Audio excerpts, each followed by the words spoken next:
there, it's Carrie here from Wrap Your Head Around Silks. Welcome to the Expecting Aerialist podcast.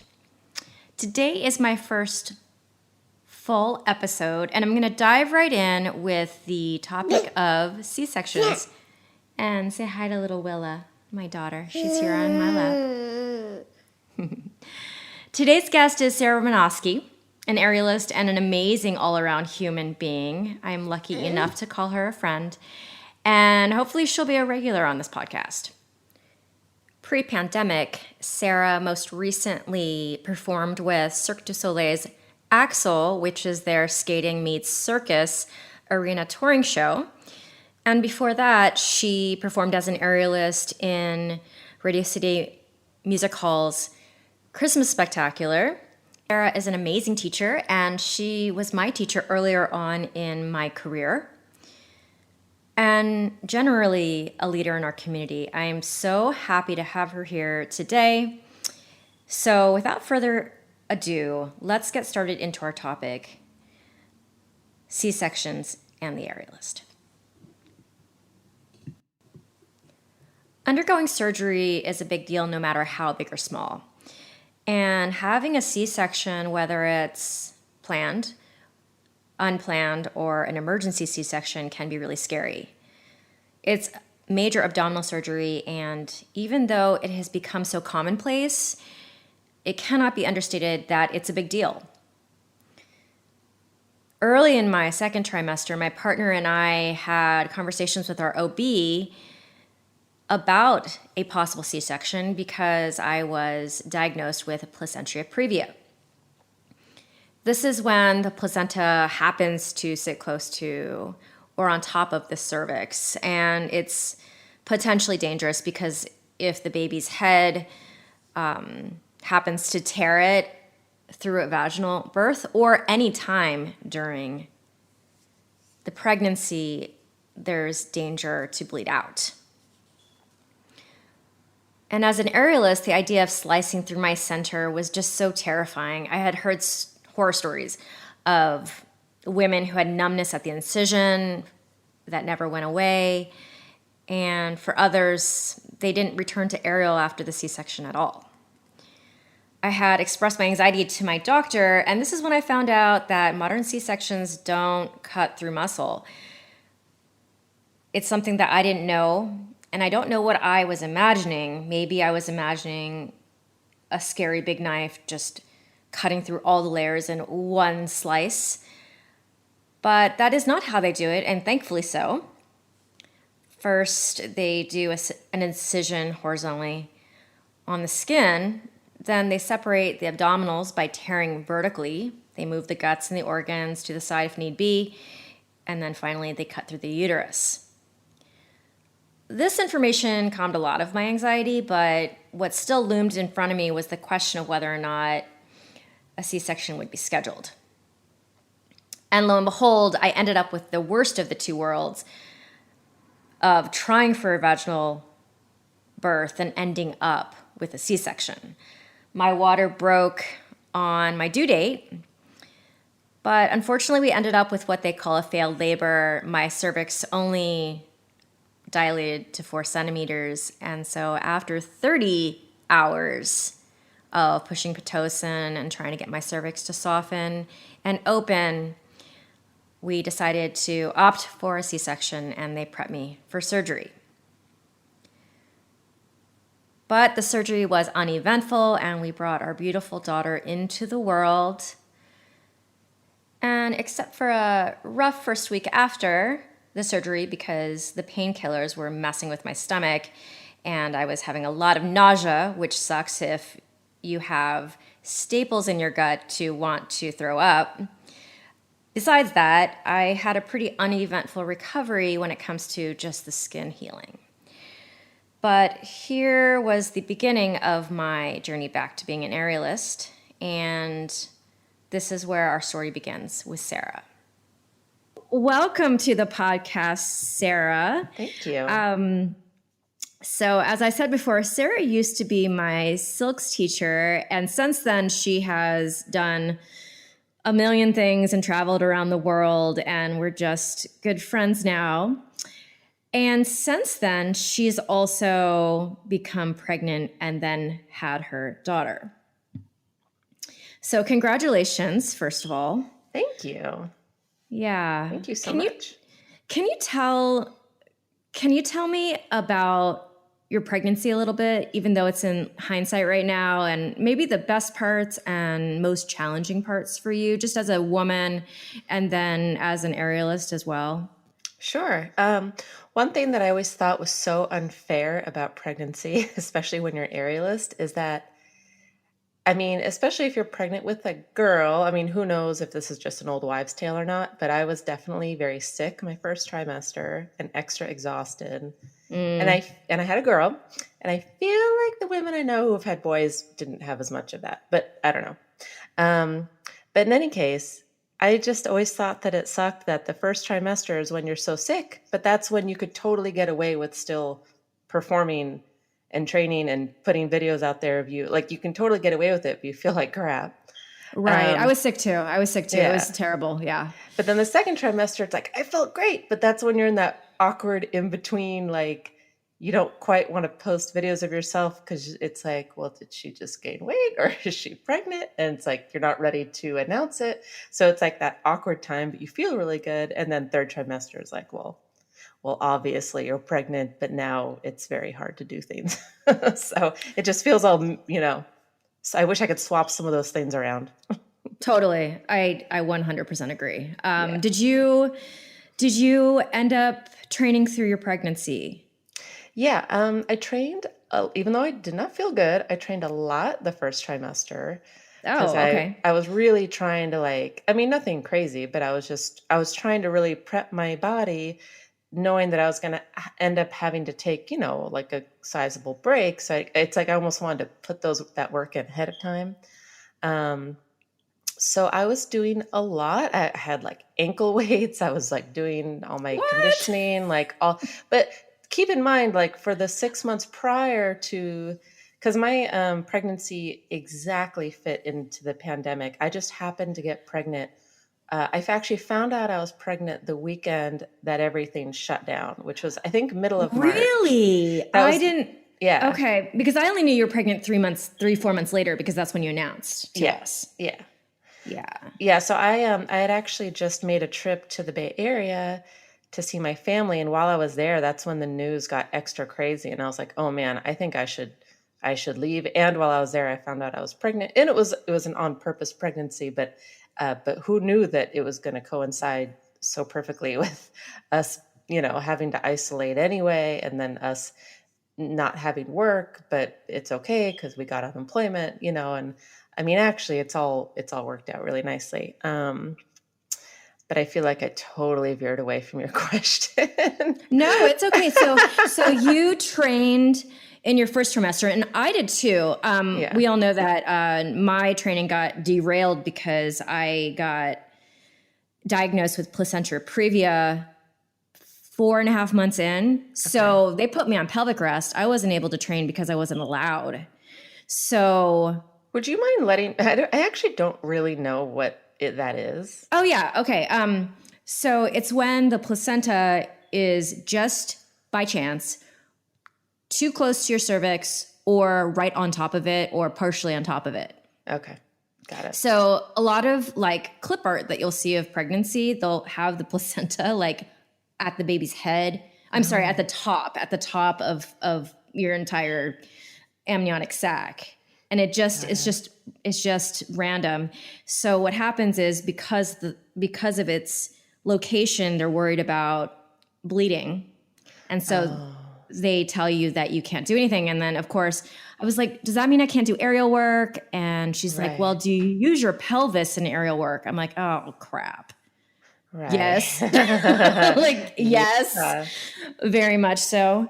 And for me, so you, okay, let me just step back so I don't go past this. And Your I just training, remembered so the first trimester and then your second. Yeah, well, I actually just remembered what I was going to say about the ankle weights. What I was going to say was that the 6 months prior to the pandemic / pregnancy, I was touring with Cirque du Soleil in a show where we had to wear ice skates in the That's air. right. That's So right. so me wearing ankle weights while conditioning actually wasn't that crazy because I had been used to wearing ice skates.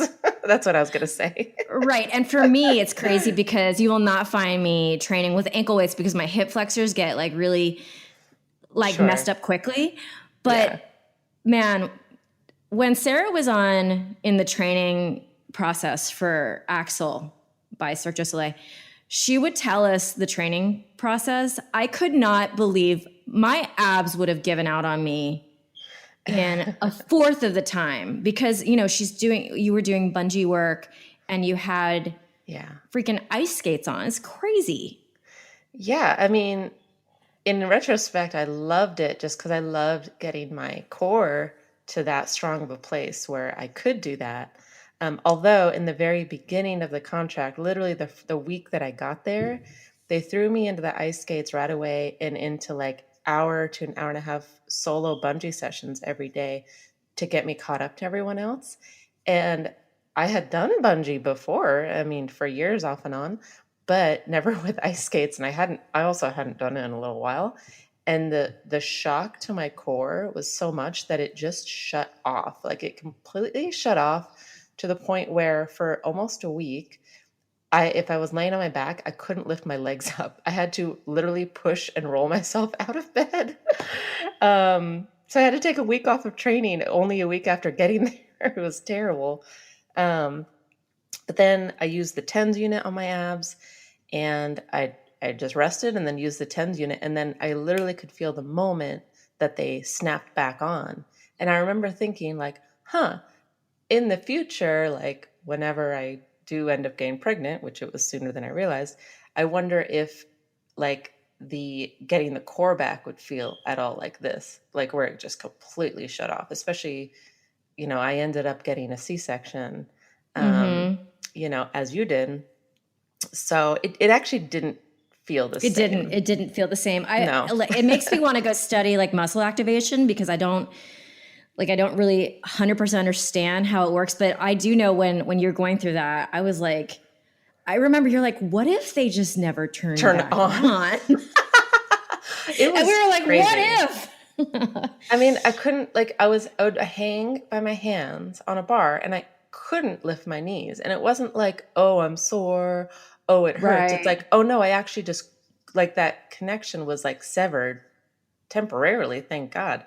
But what the PTs there told me, which they were amazing by the way, but they said that it's a protective thing. Like if your system's getting Oh. overloaded, it will purposefully shut off so that you don't hurt yourself. And I was like, well, isn't my body smart? I So don't remember that. smart. Wow, I didn't know that. Yeah. Okay. Okay. So going back to training. So in your second trimester, so for me, the like a front balance in a hammock or a lyra was one of the first things to go Hmm. in my practice, but the actual first thing to go out of an abundance of caution was wheel downs and belly wraps. How about Sure. you? How did you experience that? Well, I was already pretty limited because as this whole social isolating thing started and quarantining, I was limited to a small rig versus what I usually train on, which is a huge rig, or a huge, you know, point. So I couldn't really do drops anyway. I still haven't done drops. I haven't done drops since March of last year, which is like crazy to me. So those things weren't even really an option. So I don't even really know if I would have been doing them or not, to be honest. Okay.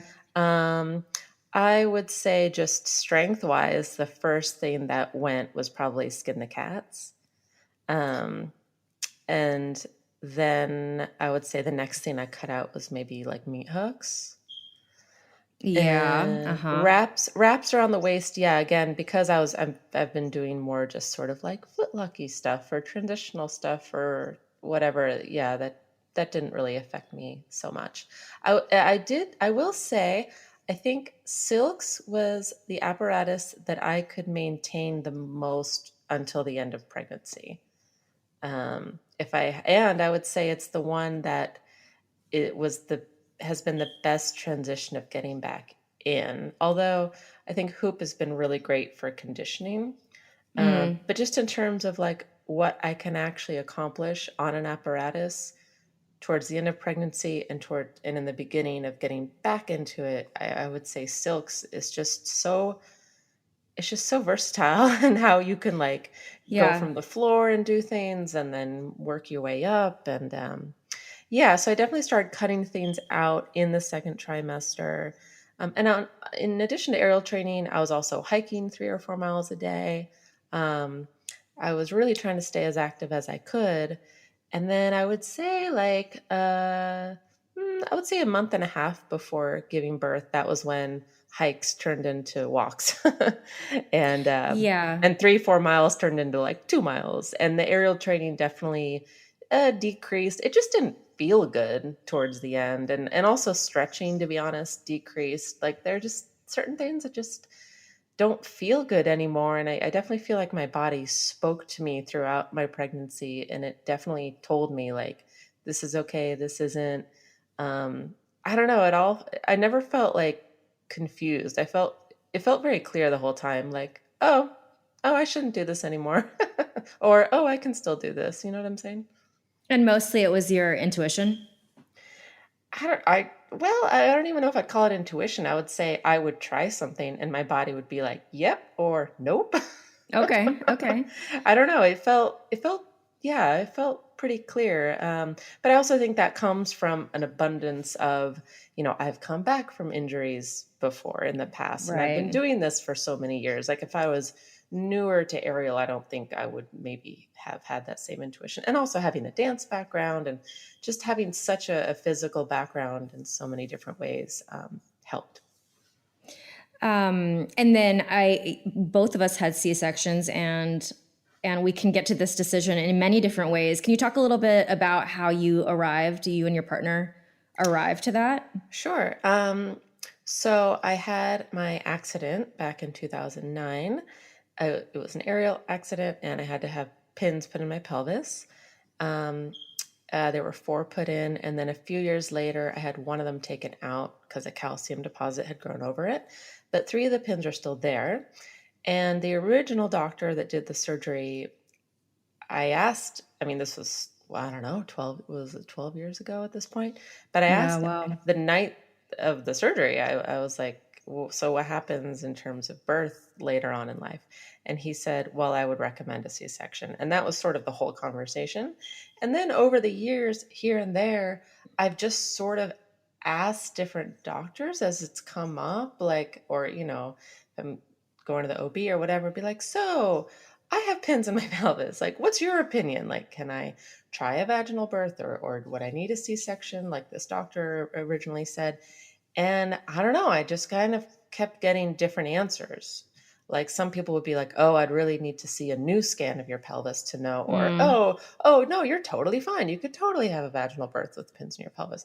So I started getting different answers. And then basically what it came down to is the doctor that we decided to go with, and we decided to trust no matter which way we went. We asked him, like, so what do you think? C-section or no? And he's like, if you really felt strongly about trying to have a vaginal birth, then we would have to do a CT scan on your pelvis because it's possible the pins have moved over the years. And we would just need to see what's going on there.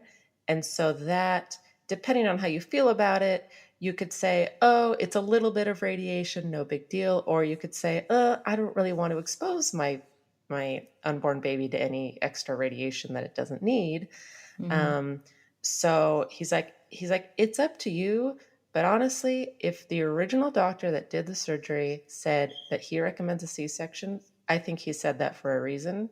And if you just want to, be more on the cautious side, I would go with what the original doctor said. So, and I was like, great. And honestly, I was like, cool. Cool. I get to avoid labor. I get to avoid the question mark of when the baby's going to come. Like I have a date set. I know what's going to happen. It's a half an hour procedure. And I know a lot of people try to scare you away from having C-sections because I don't know. People say that maybe the baby won't latch, or I don't know, or maybe that the baby won't be as healthy, or I don't know. You hear so many different things, but honestly, she has been perfectly healthy from day one. She latched immediately. There have been no issues with breastfeeding. Like, it's honestly, the whole experience was great. And I wouldn't change any part of it. And I'm really glad your experience is great because of our group of friends, there's now total 4 C-sections and we're all aerialists, right? Is it 4? four? Yeah, it's 4. One, It's 4, two, including three. you. Okay. Yeah. And Sarah is the last of the 4 until somebody decides to have more children. and Yeah. and all 3 out of the 4 we did not plan on having C-sections and ended up having C-sections, and we don't have great, amazing stories. Like, Right. we have stories that we'd like to kind of forget. And Yeah. so, Because it was taken out of your hands. It's like it wasn't your choice, and that is yeah, hard, right? yeah, that part's hard, that mental shift. And at least for me, I was like, I could have made my life so much easier if I just scheduled this with the placenta previa, because that was also part of mine where they're like, there is a risk factor to go, it's not, What did they recommend? Did they say what? Yeah, what did they tell you to do? well, so the doctor who was doing all of my like weekly and monthly ultrasounds because of the previa, of that, I had to go in more often to look. Okay. He was measuring where the placenta was on a weekly basis. And he was trying to get me to a vaginal delivery. So by the time I saw him last, he was like, it's moved enough millimeters, not centimeters. Oh, wow. So just barely for you to pull off a vaginal. And so, I mean, in hindsight, I would have been like, Did you feel that's not pressured enough. or No, I didn't no? feel Okay. pressured. It was Yeah. hard because for at least 3-4 months, I was like wrapped my head around getting a C-section. And then I had, Sure. what's the word when you just come to terms with it and you're at peace Yeah. with it. And then, because I never wanted a C-section. And then this doctor says, I think we could go for a vaginal. And I'm like, oh, Oh. shit, what do I do now? The So, doctor was excited, so you're like, well, maybe I should be excited. right. And, I'm like, I won't get my belly sliced in half. And, Sure. so I ended up with one anyways. And I'm when sorry. you, after Mm-hmm. my daughter was born, our babies are about a year or so apart. Mm-hmm. When you had announced to us that you're going to schedule a C-section, I was like, I'm so jealous. Oh. My hindsight is jealous, but Oh, yeah. not to say that was any of our choices, because obviously the next thing we're going to Sure. talk about is coming back. And Yeah. I was going to have more people on this call, but I decided it was too much, and maybe we'll just have multiple Sure. podcasts on everyone else's experience. But Yeah. tell me what it was like the first week after, and then maybe a month or 2 after, and when you decided to start, Mm-hmm. even in a small way, engaging your abs again. Yeah. So by the end of pregnancy, I had gained like 50 pounds. Just Which throwing is that out amazing. there. Which is Which amazing. which didn't funny, it didn't feel crazy. It didn't feel that I don't know. It felt actually like that was the exact amount I was supposed to gain. Well, you're Um, tall. That's the thing. yeah, If I have gained 50 pounds, it would have been crazy. sure. And that's Yeah. with like exercising every day, the whole pregnancy. Anyway, um, but okay, so then we had the C-section, and then let's see, those first few days were really the ones that like where it really hurt, like in the hospital, the first couple days, 2, 3 days, where it's like if I was just sitting there, I would be perfectly fine. But then they'd be like, okay, well, you should you should get up and walk around. And then as soon as I stood up, I was like, oh my God, ouch. Yeah. Yeah. And Yeah. then I feel like, but then the medication that they were giving me was making me like, um, it was just my digestion was like like ouchy, like gassy, I guess, or something. So then sitting there didn't.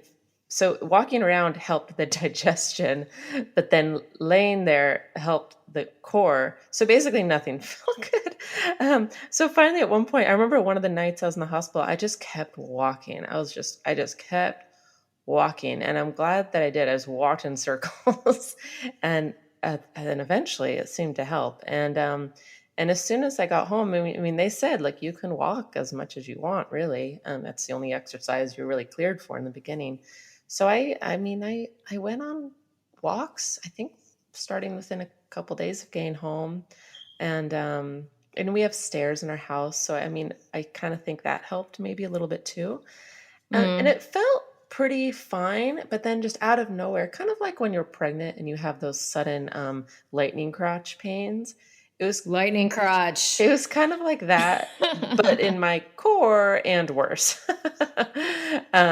Like I just See, I remember never had that. I you never didn't. had that. Oh, No. I had other problems, but not it that. would just be a sudden stab. So I definitely was taking the pain meds those first few days, but then it tapered off very quickly. Like I very quickly was able to go off of all the pain meds, and those stabbing pains for sure were gone by by a week, I guess. Um, and but yeah, it was very frustrating because they say you can only walk at first. So that's all I did the first 5 weeks. And then I had my Mm-hmm. follow-up appointment at 5 weeks. And he said I could start doing ab exercises then. I was like, okay, so I can do plank and all this stuff. And he was like, yeah. So I that day I just started gently. With core exercises, and I did get on the rig, but I just did very simple, very basic, easy. Um, and I only did what felt good. I didn't do anything that hurt or felt dangerous or anything. So I just have kept to it ever since I was cleared to get back on the rig. I've been on it every day, and I just do a little bit more every day, and I just increase the exercises I do. So gosh, how many weeks would that be now? Because she'll be 3 months. Yeah. She'll be 3 months in like a week, I guess. So however many weeks that is. So Um, about a month and a half you've been yeah, I back guess up in the so. air. Yeah, okay, yeah, at about a month and a half, and I'm feeling pretty good. Like I think if you're steady with it, slow and steady wins the race. Like, um, it's I'm definitely feeling improvement, and definitely like if I choose to work on something one day and it's really hard, I come back to that same thing the next day and it's a little bit easier. And I just keep doing it. It's just numbers. I just keep doing the thing over and over, and eventually like it feels better, and your body, has muscle memory, and it gets used to it again, and I think because I've come back from injury before, I think that's why I wasn't worried about coming I back. was just going to say that. You and Yeah. I, so Sarah and I, we didn't know each other that well when she got in her accident. And about a year later, I got into my accident. And we connected over that at some point. And I 100% agree because having the baby and this surgery was not even close to as hard as my previous Mm, surgery and mm-hmm. post-op. That's I true. think my just my experience around it's so different. Like the Yeah. fear around it, I think I would have had more fear had I not had the scary thing happen to me before. Yeah. Yep. Yeah. For sure. And like, I know for me, when I had my accident, I was in a wheelchair for 7 weeks, I think. I couldn't put Mm. any weight on my feet at all for 7 weeks. Um, so to come back from being in a wheelchair Wait. Oh, you couldn't use either foot. Now, sorry, it took me a second to because think of my about that because I was on pelvis. crutches. Right, Yeah. right. Oh no, I did not stand at all for 7 weeks. Man. Yeah. And so that was harder to come back from. So this felt easier for sure because I've been walking and standing this whole time. And also, just from a mental standpoint, when you have a kid, when you have a baby, like the end result is generally really exciting and happy.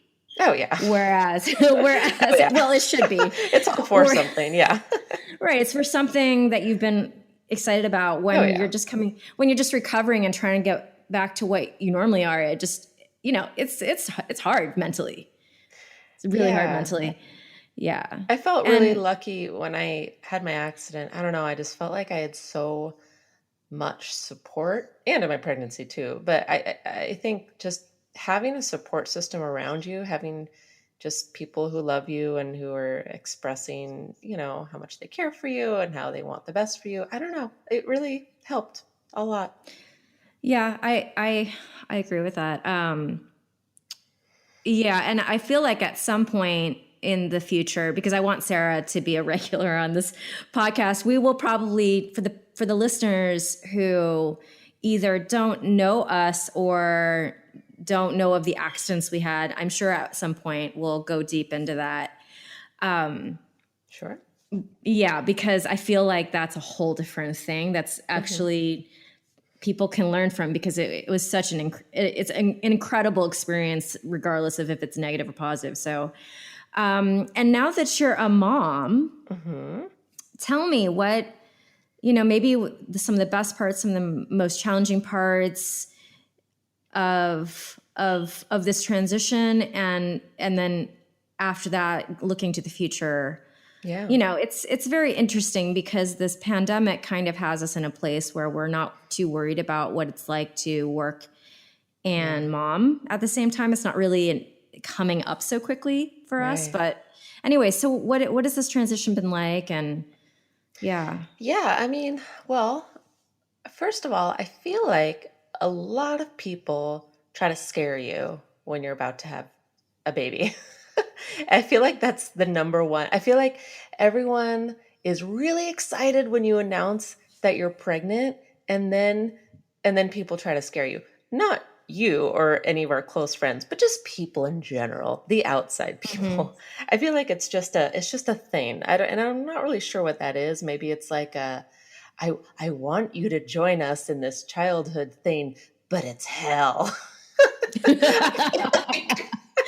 I just feel like that's a sentiment that I kind of get. yeah, So I feel like yeah, the whole time I was pregnant, I was like, and I kept reminding my husband Christian, I was like, okay, it's about to get really hard and we're not going to get any sleep. And people say that you don't even have time to eat and you don't have time to go to the bathroom. You don't have time to shower. And these are all things I've heard. And so I had this in my head and I kept like reiterating it to Christian. I'm like, just so you know, it's about to be hell. And then the baby came and like, I don't know, we eat and shower and go to the bathroom and do everything the way we normally would.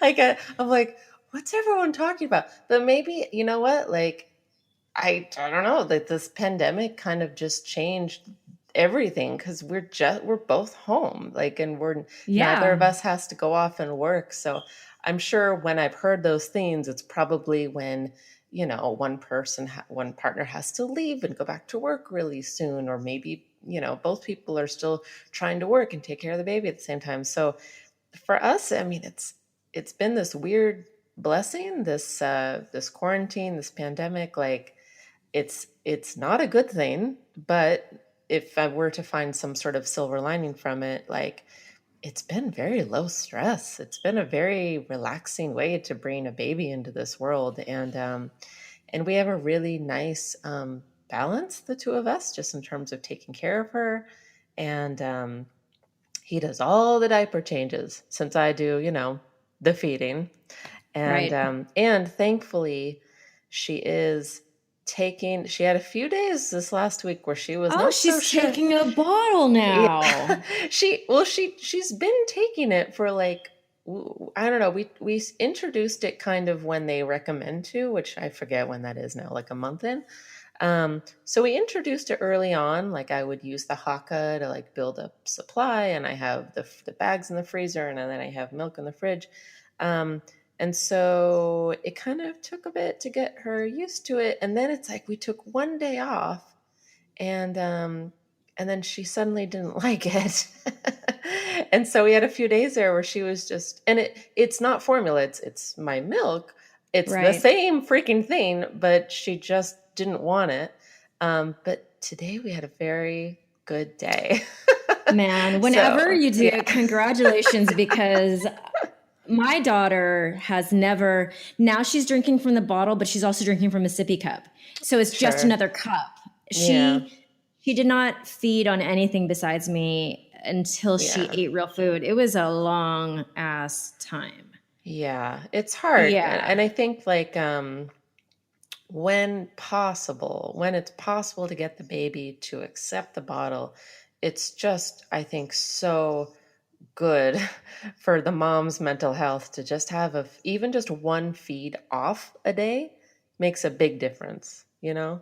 And then it's Yeah. like when you can, I mean, not that I have a ton to do these days, but if I wanted to go leave and go on like a little solo hike for a couple hours or whatever, or when I'm in the back, this is usually when he feeds her, is when I'm in the backyard training.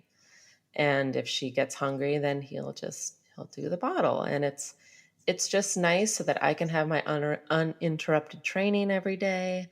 And yeah, the workload balance, I think, just makes a huge difference, not only for my mental health, but for my training and getting back into aerial and feeling like, I'm feeling supported, getting my body back to where I want it to be. And yeah, and I take her on long stroller walks every day, and I'm doing my little stretches and exercises on the floor with her sometimes while she's doing tummy time. So Nice. that's kind of like our typical day. I laugh because both Sarah and I love to train. Like I train a lot too, but I do not like walking, running, hiking. I hate running. I hate running. So Sarah like tells me, us and our friends, she's like, I'm going on a daily hike. And like literally to go 2 blocks, I will get in the car. So, but It's like a LA story. no, it totally is. And what advice would you have for aerialists who are thinking of getting pregnant, or maybe they've already had their babies and they haven't come back to it yet, and there's kind of a mental block of, oh, this is going to be so hard. Do you have any words for those type of women? I mean, for me, and this is something I would say to students completely outside of pregnancy as well, is I always say it's just in the numbers. You just have to keep doing the thing. And your body, chances are, is going to eventually say, oh, okay. It's going to be like, no, no, I don't want to. I don't want to. I don't want to. And then eventually it's like, okay, fine. It will adjust, and your body does have muscle memory, especially if you had a strong aerial practice before. And I think it's just doing the exercises and doing the things. And if you don't know what the things are, the exercises are, go seek that out, which is exactly why we're talking about this. And of course, being patient with yourself, knowing that you're not gonna, even if in your head you're like, I totally feel like I could do X, Y, or Z right now. And then you get out on the rig, you're like, oh, no, I can't. And that's totally fine. It's just taking time, being patient, putting the numbers in, putting the hours in, and it's gonna come back. So Sarah's advice is to beat your body into submission. I'm kidding. So yeah, so basically just taking it a step at a time, day by day, and then it's hard not to have expectations for yourself, especially if like your straddle was a certain way before, and Sure. now it looks like this. For me, that's a challenge because the timing of my training, I took 2.5 months off after the surgery. And then January 2nd, I remember because it was right after New Year's Eve, I was in the studio for the first time. And it was fine. Hmm. It wasn't great. Like I didn't have my hip key anymore. My inversion off the ground wasn't there. Hmm. But up until March 14th, I was training and I was like, I'm going to get there. And then the freaking world shut down. Right. Right. And I don't have a rig on my property because I'm renting and they won't allow us to, like, we Yeah. tried. I tried. Actually, isn't that the reason why you got Tanya's rig? Because I couldn't take it? No, no, no, No, no. because I had No, mine. I got it before, she before that had conversation happened with you, I think. Because she had two she anyway. had she had two and she gifted one to you and then she was going to gift one to me. And then I couldn't accept it. And then Womack and Bowman opened back up in Right. June. And so I had 2.5 months on, 2.5 months off, Yeah. and then really started back in June. And it took me up until now because my body's just not really quick. It takes a while for me personally. Your So videos are looking great, by the thank you. way. BTW.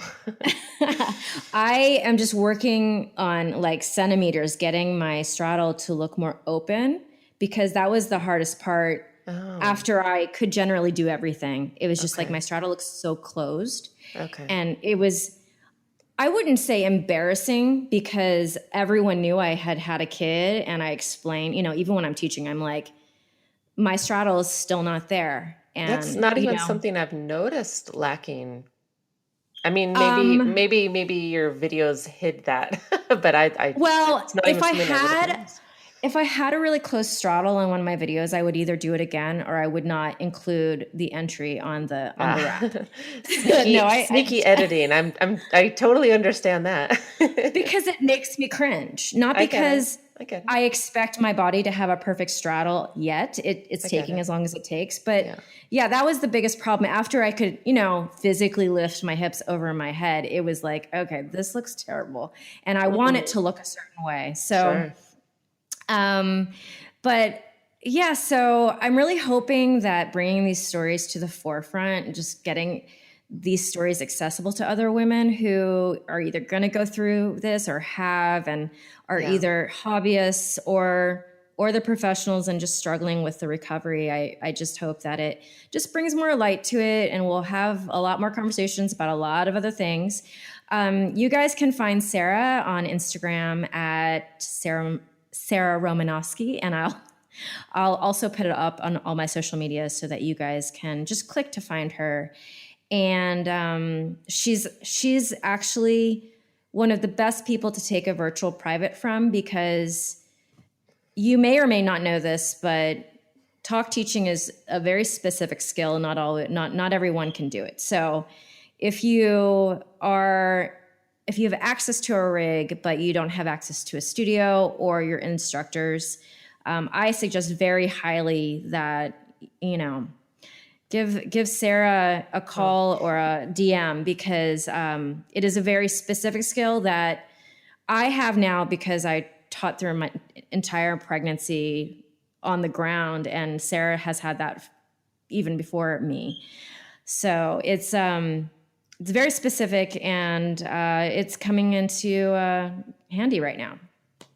thank you. And you know what? Like one thing that this pregnancy and coming back from pregnancy has given me is increased empathy for students. Yes, Because yes, I'll be perfectly honest, in the past, when students of mine had to like jump off the floor or use their feet to get their hips up in their straddle, or whatever, so many number of things, you know, I could teach them, but in my head, I was always like, but can't you do that without jumping? And now I'm like, I mean, I can do a straddle off the ground now, but I have definitely felt what that feels like now. I know what it feels like to not be able to straddle without jumping off the floor or using your feet. And I'm like, okay, I get it. right. Because even if that was the case, the first day we went to class, that was what 13 years ago. Yeah. So we don't really remember. It's good to be reminded. It's good to be It's reminded. good to be reminded. It actually Yes. really helps. It really helps me because I want to be able to empathize with my students. And now that I'm like reminded of what that feels like, I'm like, oh yeah, that can be really hard. Yeah, yeah. So So, funny. yeah. So funny. So thank you for being with us. I'm definitely gonna have Sarah back because I want to at some point talk about our accidents, and I also want to at some point talk about her doing a single chain in ice skates act. Cool. So we will get there, but thank you for being with us, Of course. and have a wonderful night. We'll talk to you again soon. Thank you so much, Carrie. Okay. Thank you so much to Sarah and for our listeners for being here. And we will see you next time. You want to say goodbye to everyone? You can say goodbye. Nah. There you go. All right, guys, have a wonderful day.